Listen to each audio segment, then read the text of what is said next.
So Saturday morning, must be the 8th of November, I think so.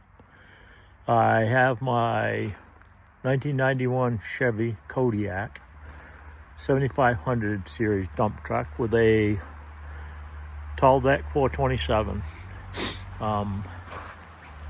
Working on a little bit. I got I already took the hood and the bumper off.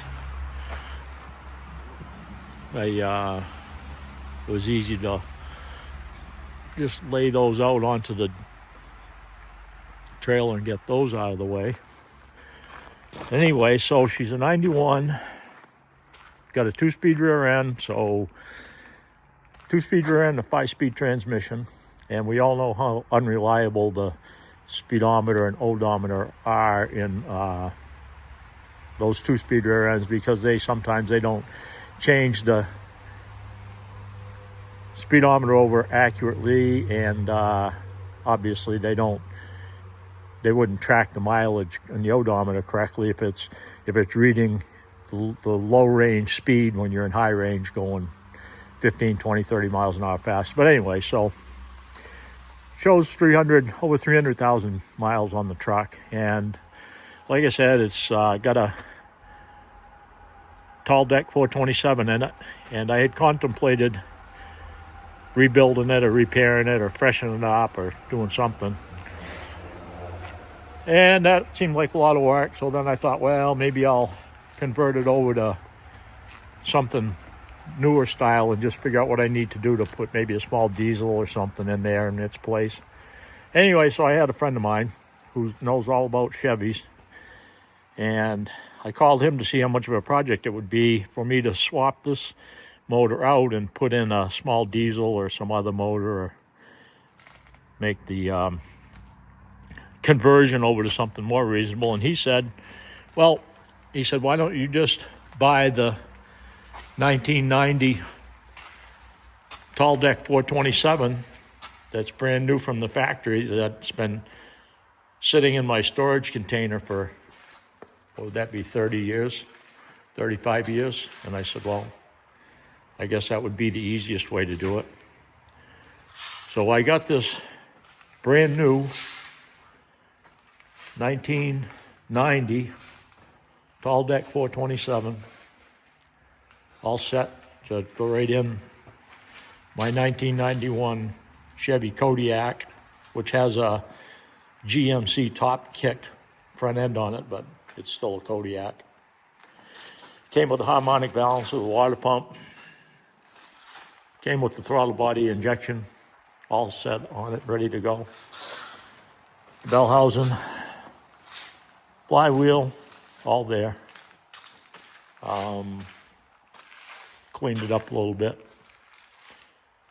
and trying to get her ready to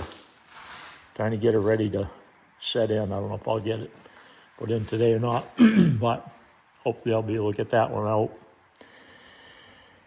And we'll throw a new clutch, brush plate, throw-out bearing on it. Shop's kind of a mess. I got it all torn up, but among the other things that it came with a set of plug wires that are numbered,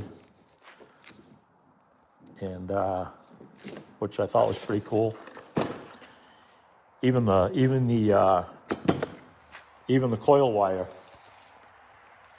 Even the coil wire has a C on it. And it also came with vintage 1990, whoops, those are all upside down.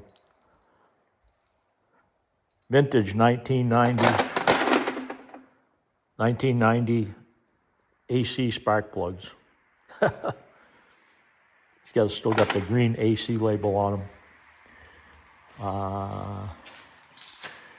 So anyway, yeah, there's kind of like the project for today.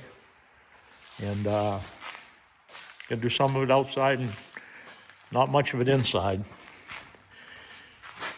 because I kind of screwed myself up a little bit. I put the 4-post lift in because I needed that for some reason. And I had formerly had a 14-foot high overhead door, but when I knew I was all done doing truck work and having my own trucks and everything, I decided it would be more efficient to put in a 10-foot overhead door. So that's what I did. And now I'm working outside, but it's all right because it's 50 degrees. I got my concrete slab that I can work on to get underneath, under the exhaust and the drive line and PTO shaft and the shifter and the exhaust and those things. And then I got my engine hoist standing by. So theoretically, this should be a piece of cake. I'm out.